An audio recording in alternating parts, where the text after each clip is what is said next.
Baik, Assalamualaikum warahmatullahi wabarakatuh. Perkenalkan, nama saya Aldar Duskale Utra dengan NIM 2110852.032. Di sini saya akan mempresentasikan seminar hasil saya yang berjudul Upaya Dekolonisasi Papua Barat dari Indonesia oleh United Liberation Movement for West Papua atau ULMWP. Dengan dosen pembimbing saya yang pertama Bapak Dr. Randos Virtus Setiaka, SIP MSI, kemudian Ibu Maryam Jamila, SIP MSI, Departemen Hubungan Internasional, Fakultas Ilmu Sosial dan Ilmu Politik, Universitas Andalas. Masuk ke latar belakang, Papua Barat adalah salah satu wilayah di timur Indonesia yang memiliki kisah historis yang sangat unik bahkan hingga saat ini. Pada kemerdekaan Indonesia pada tahun 1945, wilayah ini belum sepenuhnya diakui menjadi wilayah kedaulatan Indonesia. Hal ini dikarenakan pada saat itu Belanda yang masih menduduki wilayah ini tidak ingin memberikan Papua kepada Indonesia karena Papua memiliki cadangan sumber daya alam yang sangat melimpah. Kemudian masalah ini pada akhirnya dibawa ke forum internasional. Pada tahun 1949, diadakanlah konferensi meja bundar.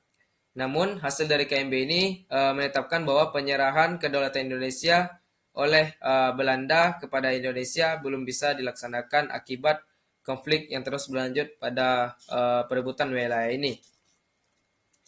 Belanda yang ingin memerdekakan Papua dari Indonesia berdalih bahwa rakyat Papua memiliki perbedaan etnis dan ras dari warga Indonesia yang lainnya, seperti Pulau Jawa, Sumatera, hingga Kalimantan.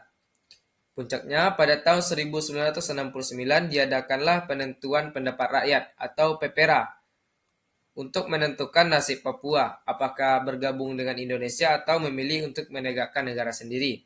PPRA yang dilaksanakan dan diawasi langsung oleh PBB diyakini bisa menjadi jawaban atas sengketa yang selama ini terjadi antara pemerintah Indonesia maupun pemerintah Belanda, serta bisa menegakkan demokrasi di tanah Papua.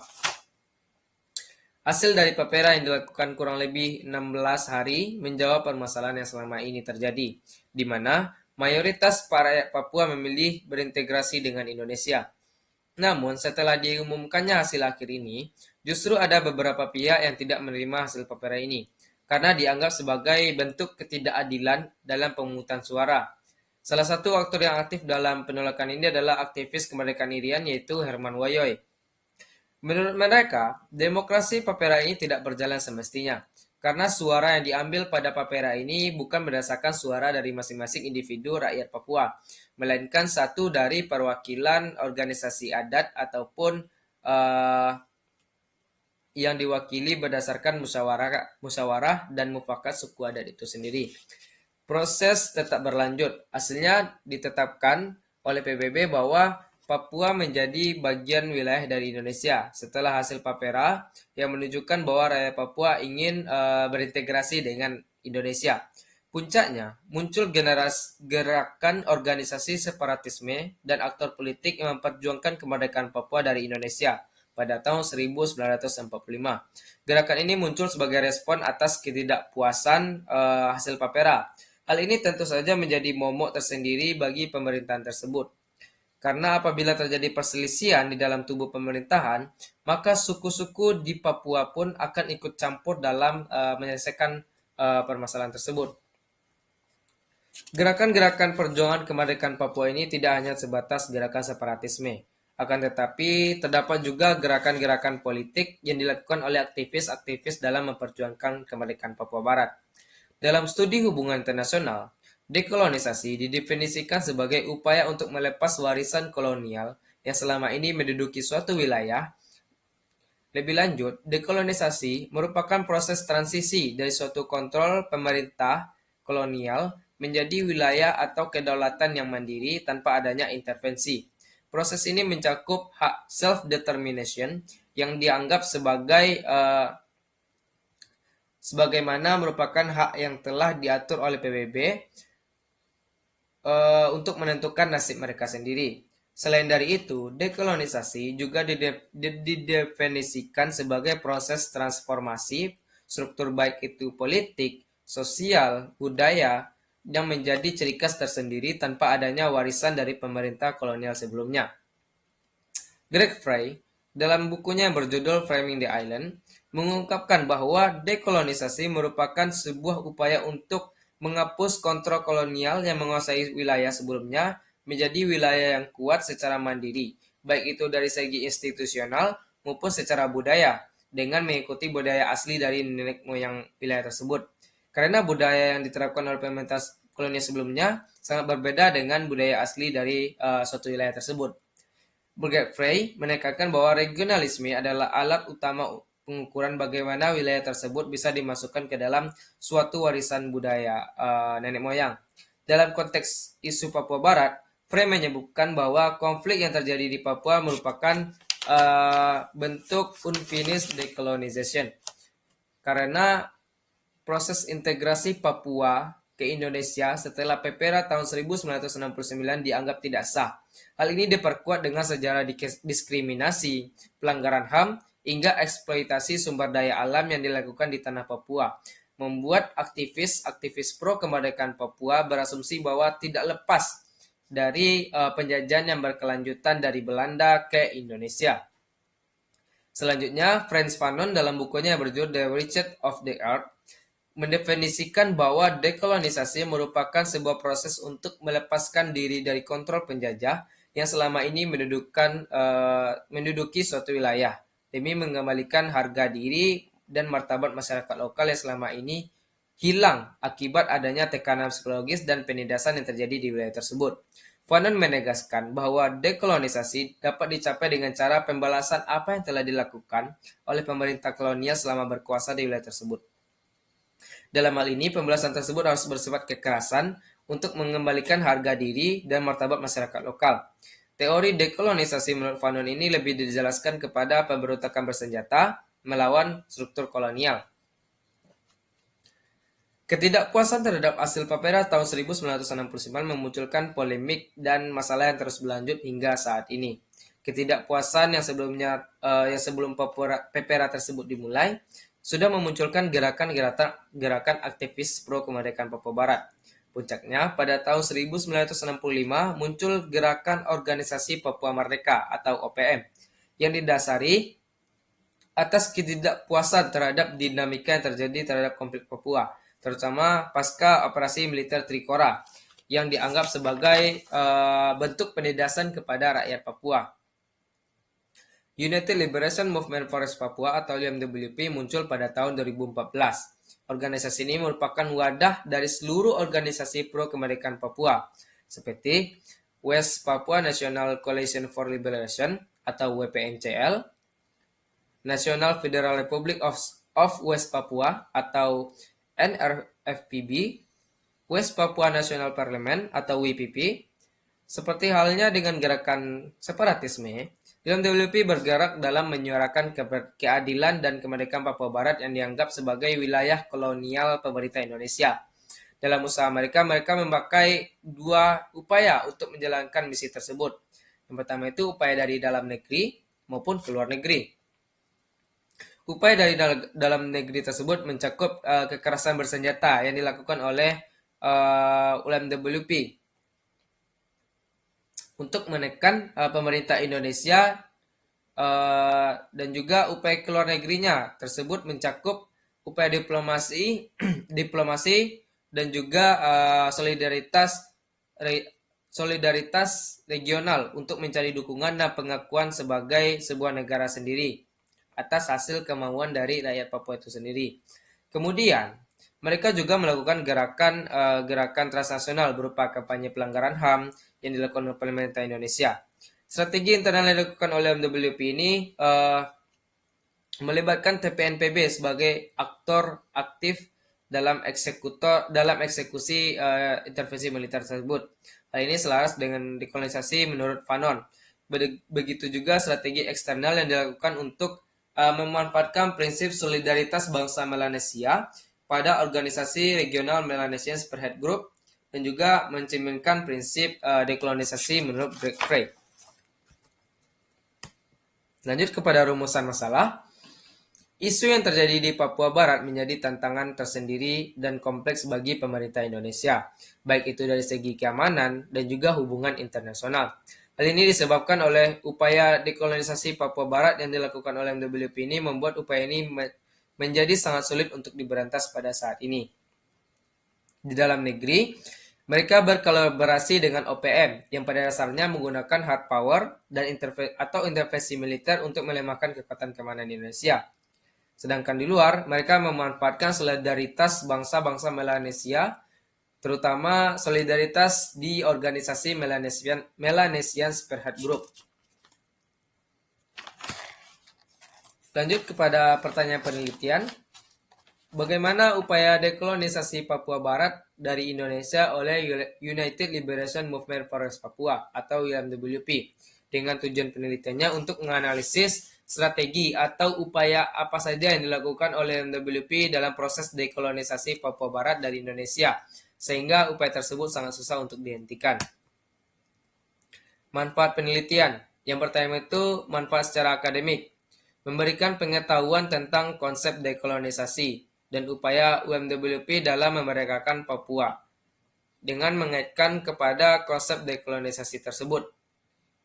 Yang kedua itu manfaat praktis, memberikan manfaat bagi kehidupan khususnya bagi mahasiswa, akademisi, serta menjadi bahan pertimbangan bagi pemerintah untuk membuat kebijakan terkait isu di Papua Barat.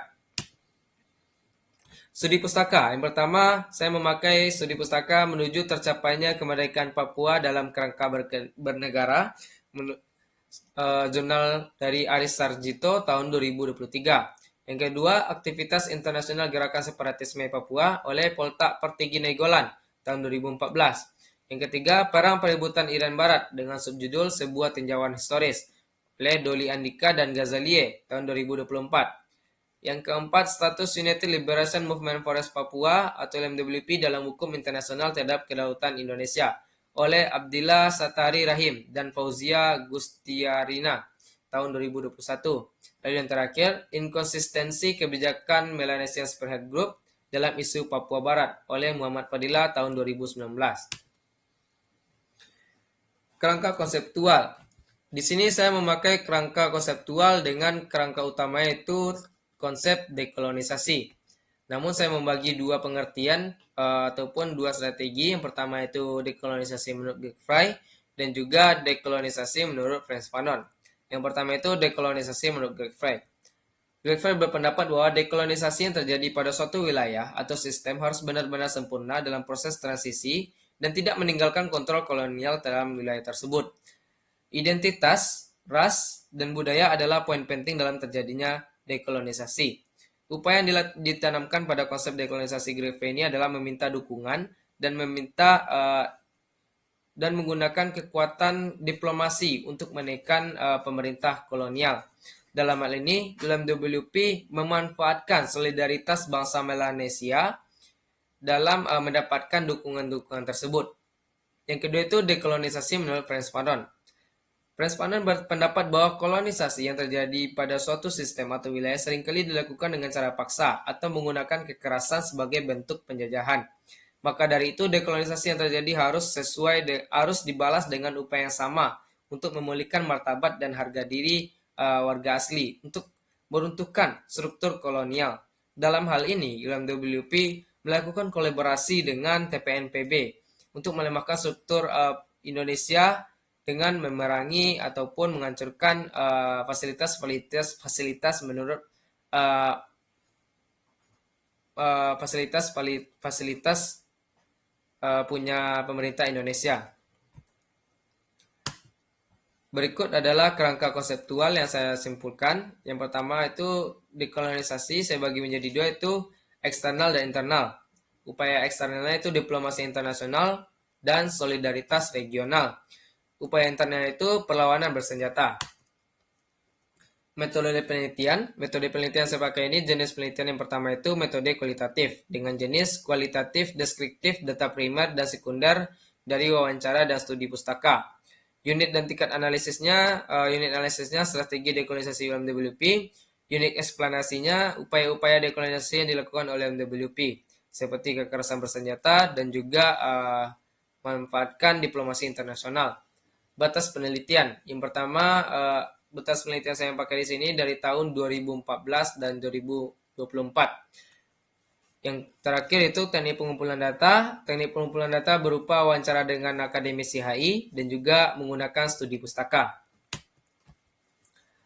Teknik analisis data.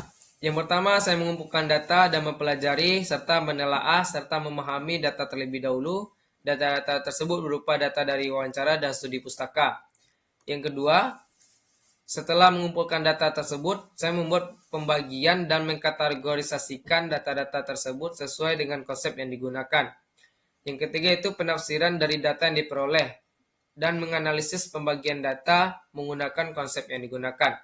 Konsep yang saya gunakan di sini adalah konsep dekolonisasi menurut Greg Frey dan juga dekolonisasi menurut Frantz Fanon. Kemudian sistematika penulisan. Yang pertama itu pendahuluan. Yang kedua, bab 2 dan masa kolonisasi Belanda di Papua dan pengintegrasian ke Papua ke Indonesia.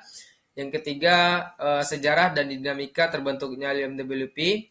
Yang keempat, analisis upaya dekolonisasi Papua Barat dari Indonesia oleh MWP. Yang kelima itu kesimpulan dan saran. Masuk kepada bab 2, yaitu masa kolonisasi Belanda di Papua dan pengintegrasian Papua ke Indonesia. Awal kolonisasi Belanda di Papua mulai pada abad ke-17 dengan Belanda masuk ke Papua itu tujuan utama itu pertama itu untuk berdagang dan karena sumber daya alam yang ada di Papua itu sangat mumpuni untuk diperdagangkan. Kemudian mereka melakukan kesepakatan dengan Kesultanan Tidore yang sebenarnya kesepakatan tersebut sama-sama menguntungkan. Namun menurut yang saya baca, kesepakatan tersebut menguntungkan Kesultanan Tidore dengan janji-janji manis dari Belanda. Sehingga Belanda bisa melakukan monopoli perdagangan di Papua. Sebagai kelanjutan kesepakatan Belanda dengan Kesultanan Tidore, Belanda memperkuat posisinya dengan mengakuisisi Papua sebagai daerah kekuasaan kolonialnya, ditandai dengan pendirian Benteng Fort de Bush sebagai bentuk klaim resmi Papua sebagai wilayah pemerintah kolonial Belanda. Kemudian, untuk menjalankan sistem pemerintahannya di Papua, Belanda menggunakan sistem indirect rule, artinya memberikan kekuasaan kepada pemerintah yang merupakan warga asli wilayah Papua untuk dijadikan sebagai pejabat ataupun bupati dari wilayah tersebut untuk memudahkan pemerintah Belanda dalam menganalisis ataupun mengklaim wilayah tersebut. Namun pemerintahan pusatnya tetap berada di Belanda sebagai kontrol pusat. Artinya wilayah Papua ini dijadikan sebagai wilayah boneka dari pemerintah Belanda. Hal ini dilakukan oleh pemerintah Belanda tersebut untuk memperkuat posisinya setelah kehadiran Inggris dalam persaingan dagang. Alasan utama Belanda tetap mempertahankan kontrol wilayah di Papua itu karena sumber daya alam di Papua ini sangat melimpah. Terutama pada saat itu kayu cendana berharga sangat mahal. Jadi hal ini menyebabkan terjadinya beberapa konflik karena sebagian masyarakat Papua itu menganggap ini sebagai bentuk penjajahan. Karena eksploitasi sumber daya alam yang terus-terusan dilakukan oleh Belanda menyebabkan tanah-tanah yang merupakan tanah adat Papua itu juga diakuisisi oleh Belanda. Hal ini kemudian memunculkan kemarahan yang disebabkan akibat rakyat Papua tidak puas dengan kebijakan pemerintah Belanda yang melakukan pengenaan pajak terhadap masyarakat lokal, baik itu pajak tanah, pajak usaha, hingga merampas tanah-tanah adat Papua. Lanjut, pengintegrasian Papua ke Indonesia. Pasca kemerdekaan Indonesia pada tahun 1445, pemerintah Indonesia melalui keputusan pada Risalah BPUPK mengeluarkan poin penting atas penentuan wilayah Indonesia. Hasil dari Risalah BPUPK ini menyebutkan bahwa seluruh wilayah jajahan Hindia Belanda itu adalah wilayah Indonesia, termasuk Papua Barat. Namun pada saat itu Belanda dengan keras menolak untuk menyerahkan Papua dengan dalih bahwa Papua ini sangat berbeda dengan wilayah-wilayah Indonesia yang lainnya seperti wilayah Jawa, Sumatera, Kalimantan, dan lain-lain. Karena terdapat perbedaan yang signifikan yang dilihat dari etnis, ras, maupun budaya dari wilayah Papua. Hal ini menyebabkan konflik antara pemerintah Indonesia dan pemerintah Belanda itu tidak terelakkan dan berlanjut hingga terjadinya konferensi meja bundar pada tahun 1949. Yang hasilnya adalah Papua Barat harus diserahkan ke Indonesia selambat-lambatnya dalam jangka 1 tahun sampai sidang KMB berikutnya. Dalam hal ini, PBB menyerahkan kontrol wilayah Papua kepada Belanda dalam jangka 1 tahun tersebut untuk berangsur-angsur mengangkat kaki mereka dari kontrol wilayah tersebut. Namun yang terjadi justru Belanda semakin mengkokohkan kakinya di Papua dengan mempromosikan dan juga memprovokasi rakyat Papua untuk memerdekakan diri mereka sendiri melalui prinsip PBB yaitu self-determination. Belanda mempromosikan kemerdekaan Papua dengan sebagai wilayah yang berdiri secara mandiri karena Belanda menganggap sumber daya alam di Papua ini sangat banyak sehingga mereka mampu untuk mendirikan wilayah mereka sendiri. Kemudian konflik yang terus berlanjut hingga tahun 1960-an menyebabkan pemerintah Indonesia mengeluarkan operasi militer pada tahun 1961 bernama Operasi Trikora. Pertempuran terus berlanjut dan sengit karena Indonesia yang sebelumnya kalah dalam segala hal baik itu alutsista membeli alutsista dari Uni Soviet dengan seharga 2,5 miliar US dollar. Hal ini menyebabkan pertempuran menjadi seimbang hingga Belanda terdesak dan terjadilah gencatan senjata di pertempuran Laut Arafura. Operasi Trikora menarik perhatian dunia internasional. Pada tahun 1962, PBB mendesak Belanda untuk segera menyerahkan Papua Barat ke Indonesia melalui proposal Bunker dengan syarat Indonesia harus melakukan referendum kepada rakyat Papua untuk menentukan nasib mereka sendiri. Perjanjian ini kemudian dikenal sebagai Perjanjian New York tahun 1962.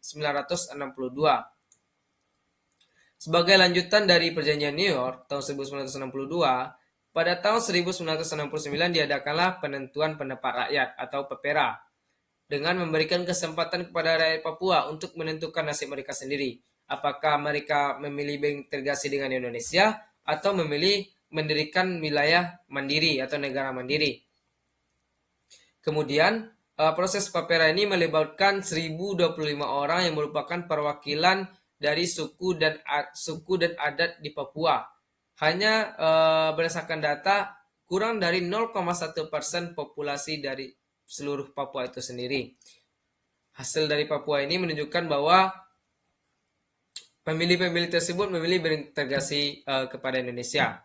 Namun, proses PEPERA ini kemudian dianggap sebagai bentuk intervensi dari pemerintah Indonesia kepada pemilih dan tidak mencerminkan prinsip demokrasi yaitu one man one choice.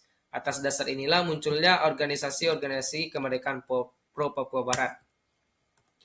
Lanjut ke bab 3, sejarah dan dinamika terbentuknya United Liberation Movement for West Papua. Sejarah terbentuknya dibentuk pada tahun 2014 atas dasar ketidakpuasan hasil penentuan pendapat rakyat tahun 1969. UMWP difungsikan sebagai organisasi payung yang menggabungkan seluruh faksi kemerdekaan Papua Barat dalam mencapai dekolonisasi. Mereka menganggap dinamika yang terjadi di Papua ini sebagai bentuk kolonialisme yang berlanjut dari Belanda ke Indonesia. Karena proses pengintegrasian wilayah Indonesia ini penuh dengan intervensi dan kejanggalan karena hasil proses dari PEPERA ini sangat tidak transparan. Benny Wenda sebagai aktor utama pembentukan UMWP pada 7 Desember 2014 di Port Vila, Vanuatu. Melalui Saralana Declaration menyebutkan bahwa tujuan pendirian organisasi ini untuk memperjuangkan kemerdekaan Papua Barat yang selama ini dianggap sebagai wilayah jajahan Indonesia, serta untuk mendapatkan dukungan internasional, terutama dukungan solidaritas regional seperti MSG.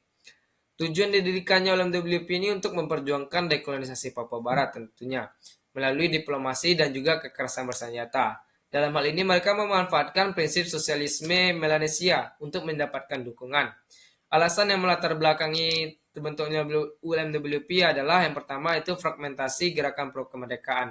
Karena semenjak organisasi kemerdekaan Papua yang pertama berdiri pada tahun 1965, gerakan-gerakan organisasi ataupun organisasi pro kemerdekaan Papua ini terpecah menjadi beberapa faksi.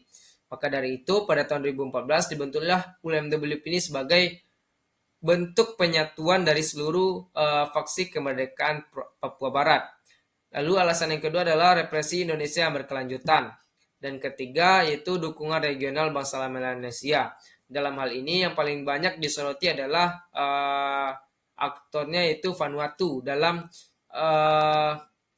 membantu UMWP untuk mencapai dekolonisasi ini. Lanjut kepada aktor yang terlibat pada UMWP atau aktor-aktor utamanya. Yang pertama itu Benny Wenda. Benny Wenda ini paling banyak yang disorot dalam pembentukan UMWP.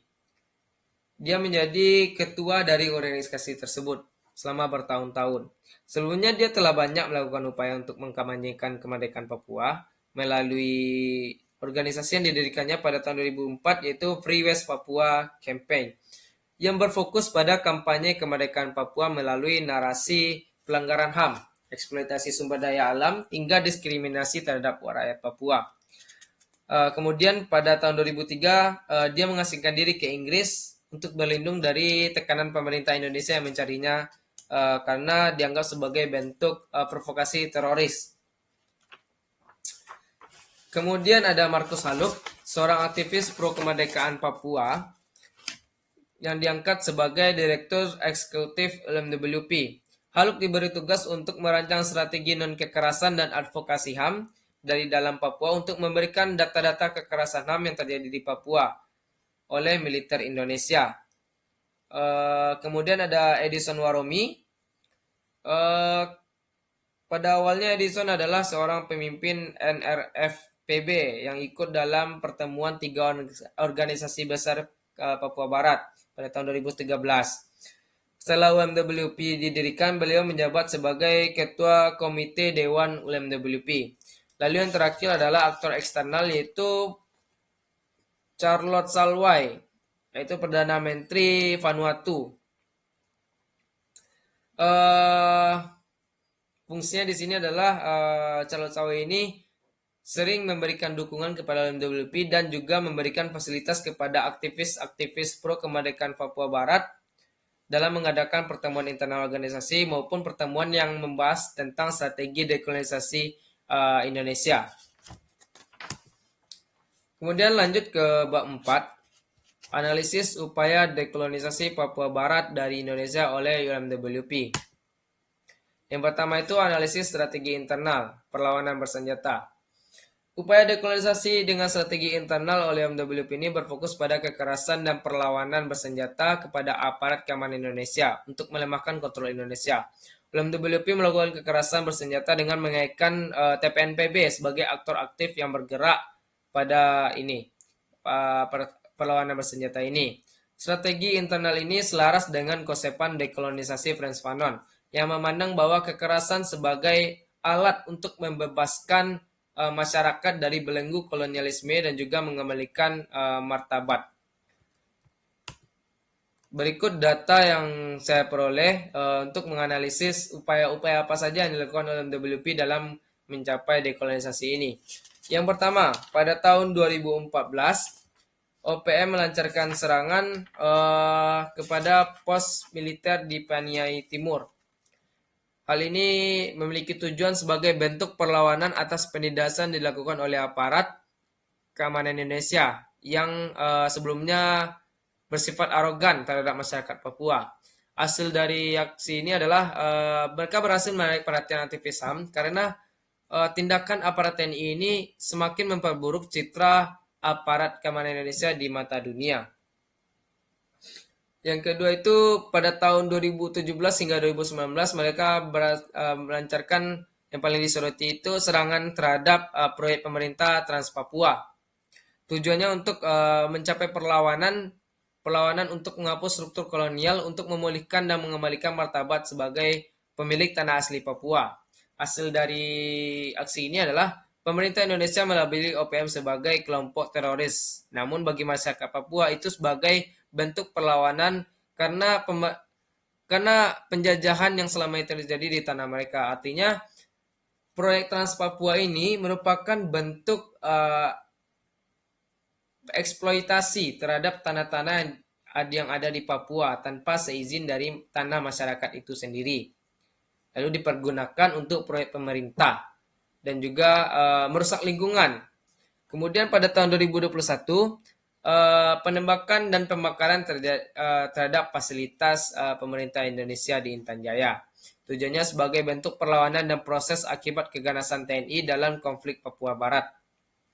Hasilnya memicu perhatian dunia internasional seperti BBC, CNN, dan lain-lain, serta semakin membuat narasi pelanggaran HAM yang terjadi di Papua Barat semakin memburuk. Kemudian dalam jangka waktu 2023 hingga 2025 yang paling banyak disoroti itu adalah penyanderaan pilot susi air dan ekskalasi di wilayah pegunungan. Pilot susi air ini berasal dari Selandia Baru. Tujuannya untuk menarik perhatian dunia untuk lebih melirik dinamika konflik yang terjadi di Papua karena TPNPB menyandra warga negara asing. Hasilnya memicu perhatian media internasional dan hubungan antara Indonesia dengan Selandia Baru pada saat itu memburuk karena penyelesaian konflik yang begitu lambat. Hal ini menggambarkan bahwa Indonesia sangat tidak serius dalam memberantas isu yang terjadi di Papua. Selanjutnya, upaya analisis strategi eksternal melalui diplomasi internasional dan juga solidaritas regional. Upaya dekolonisasi internasional MWP berfokus pada diplomasi internasional dan juga memanfaatkan solidaritas antar bangsa Melanesia dalam mendapatkan dukungan dan pengakuan. Hal ini selaras dengan konsepan dekolonisasi menurut Godfrey, yang meningkatkan bahwa dekolonisasi mencakup penghapusan struktur kolonial, baik itu secara institusional, ekonomi, maupun budaya yang menjadi wilayah yang mandiri. Frey beranggapan bahwa dekolonisasi dapat dicapai dengan cara memanfaatkan dukungan dan dari negara-negara regional. Berikut data-data yang saya peroleh dari upaya-upaya dekolonisasi dalam WP yang bersifat strategi eksternal. Pada tahun 2014 hingga 2015 yaitu yang paling disoroti adalah pembentukan WLMWP dan pemasukan WLMWP terhadap keanggotaan MSG. Tujuannya itu meningkatkan visibilitas regional dan dukungan penuh dari Vanuatu. Hasilnya mereka berhasil mendapatkan status observer dalam keanggotaan MSG. Lalu pada tahun 2016 hingga 2017 mereka melakukan petisi terhadap 1,8 juta rakyat Papua. Tujuannya yaitu untuk menuntut referendum dan membuktikan bahwa upaya dekolonisasi yang dilakukan memang berasal dari kemauan rakyat Papua itu sendiri. Hasil dari petisi ini adalah petisi tersebut berhasil diserahkan kepada pemimpin oposisi Inggris yaitu Y.M. Jeremy Corbyn dan kemudian dibahas di dalam agenda PBB. Kemudian dalam jangka waktu 2018 hingga 2020 mereka mendeklarasikan pemerintahan sementara WMWP di Papua Barat. Tujuannya untuk membahas mendapatkan pengakuan setelah petisi 1,8 juta yang telah dibahas sebelumnya. Hasilnya hanya dianggap sebagai bentuk provokasi dan pemerintah Indonesia tidak mengambil langkah serius karena memang tidak ada respon dari PBB terkait petisi tersebut. Pada tahun 2021 hingga 2023 mulailah viral yaitu hashtag Papuan Lives Matter, yaitu untuk menyadarkan semua elemen masyarakat bahwa buruknya pelanggaran HAM yang terjadi di Papua, salah satunya diskriminasi terhadap orang Timur. Bukan hanya terhadap kekerasan saja, namun tindakan rasisme dan diskriminasi sangat-sangat masif terjadi di Indonesia. Hasil dari tujuan ini yaitu berhasil meningkatkan kesadaran masyarakat global dan mendapatkan dukungan dari pengguna media sosial terhadap buruknya tindakan rasisme terhadap rakyat Papua. Kemudian pada tahun 2024, WMWP mengangkat isu eksploitasi alam ke PTT. Tujuannya untuk memperjuangkan tanah Papua yang diambil secara paksa untuk digunakan sebagai proyek pemerintah tanpa adanya persetujuan dari masyarakat Papua itu sendiri. Hasilnya berhasil memicu kesadaran masyarakat global terhadap perlindungan hutan Papua, terutama masyarakat Indonesia. Nah, secara keseluruhan upaya eksternal dan internal WWP ini mencerminkan konsep dekolonisasi menurut Gervais maupun Frantz Fanon.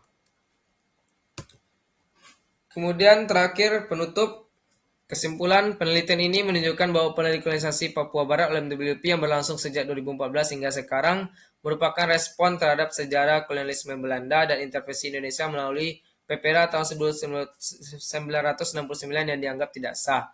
WWP menjalankan dua strategi utama, yaitu internal berupa perlawanan bersenjata yang sejalan dengan konsep Frantz Fanon mengenai kekerasan sebagai alat untuk melakukan dekolonisasi tersebut. Kemudian yang eksternal melalui diplomasi internasional dan solidaritas regional sesuai dengan konsep Gervais. Perjuangan bersenjata yang dilakukan oleh WWP dan TPNPB menimbulkan konsep korban sivil dan represi militer. Sementara diplomasi strategi dan advokasi HAM berhasil menarik perhatian internasional, khususnya negara-negara Melanesia. Secara keseluruhan, upaya dekolonisasi ini menimbulkan tekanan dan dilema serius bagi pemerintah Indonesia, terutama memperkuat posisi perjuangan kemerdekaan Papua Barat di panggung global. Nah, saran saya dalam penelitian ini menyarankan agar peneliti selanjutnya bisa melanjutkan tema penelitian ini karena bisa dikatakan tema penelitian ini sangat menarik dan bisa menggambarkan bagaimana buruknya dinamika yang terjadi di Papua Barat, terutama dalam penyelesaian masalah ini sangat buruk yang dilakukan oleh pemerintah Indonesia. Yang kedua itu diperlukan pembaruan data dari segi konsep dan juga data-data terbaru terkait upaya-upaya dekolonisasi ini, karena kedepannya upaya dekolonisasi yang dilakukan oleh WWP ini akan tetap berlanjut hingga mungkin Papua merdeka baru mereka berhenti gitu. Sekian presentasi dari seminar hasil saya. Saya ucapkan terima kasih. Wassalamualaikum warahmatullahi wabarakatuh.